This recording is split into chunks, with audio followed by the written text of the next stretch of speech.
You made it! So glad to have you with me as we become more aware of procrastination habits. We're going to learn to stop them in their tracks and replace them with healthier, more productive habits. Because once you break your habit of putting things off, a whole new world of productivity opens up for you. Your actions become more rewarding, your relationships become more fulfilling, and your overall optimism spikes dramatically. Here is what we're going to cover: why you procrastinate, the warning signs of procrastination, and indicators of when procrastination is showing up in your life. We'll also look at specific custom strategies for you to call upon when you feel like procrastinating. Let's start with looking at where procrastination shows up in your life. All of us procrastinate. We put things off that we know we need to do. We avoid making timely decisions. We are slow to start important projects, and we allow ourselves to be distracted from doing simple chores around the house or tasks on the job. For many, the word procrastination conjures up the idea of being lazy, which implies a value judgment.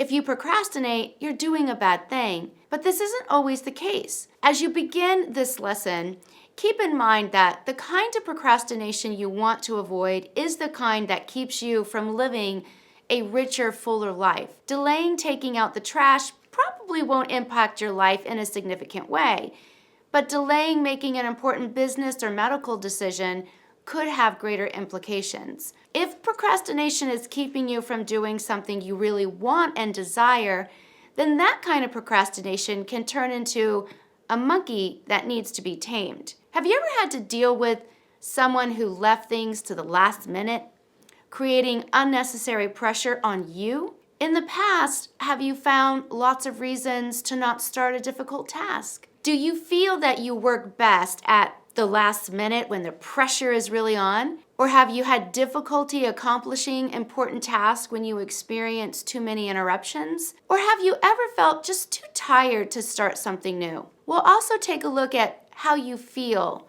about being organized before starting an important task. If you answered yes to any of these questions, you know the frustration, pain, and high price of procrastination.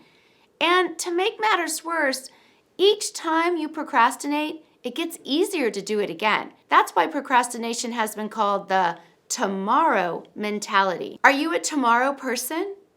Procrastination can cause us to put off not just things we don't feel like doing, but also the things we're really passionate about. So in order to overcome procrastination, we need to spot it when we're doing it, recognize why we're doing it, and lastly, take the necessary steps to overcome it.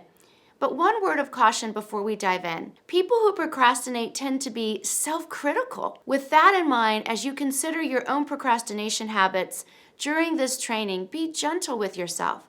Punishing yourself every time you realize you have put something off won't help you change, but rewarding yourself when you make progress will. The next activity will help you further explore why it is that you procrastinate. People can get very passionate about something they really want. In the beginning, this passion is so powerful that a person goes all out to do his or her best to obtain it. The problem with passionate, big life goals is that the goal is large enough and the process long enough that there's rarely enough immediate gratification to keep us going. For example, let's say you want to reduce your weight by 20 pounds.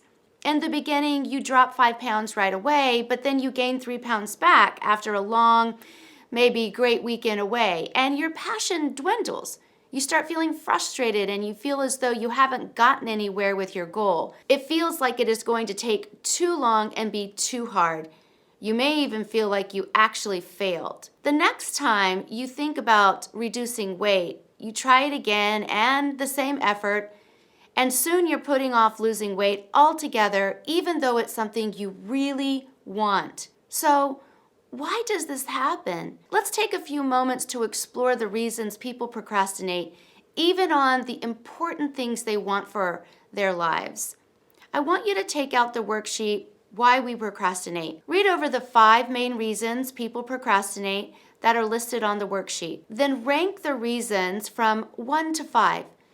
And begin with 1 being the biggest reason you think people procrastinate and 5 the smallest. Then return to this module. Okay, let's see how you did. Here are the results of an internet survey conducted by leading procrastination experts on the top reasons why people procrastinate. Your debrief questions are after the survey. Please answer those before returning back to this lesson.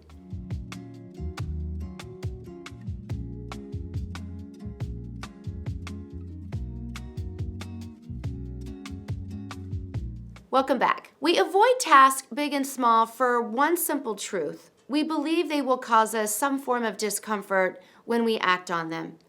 The term discomfort, broadly speaking, includes such things as fear, hardship, difficulty, or even a feeling of vulnerability. Without realizing it, we attempt to avoid this discomfort by choosing to do nothing, even though we know we're wasting time or delaying the inevitable. I want you to hang in here with me.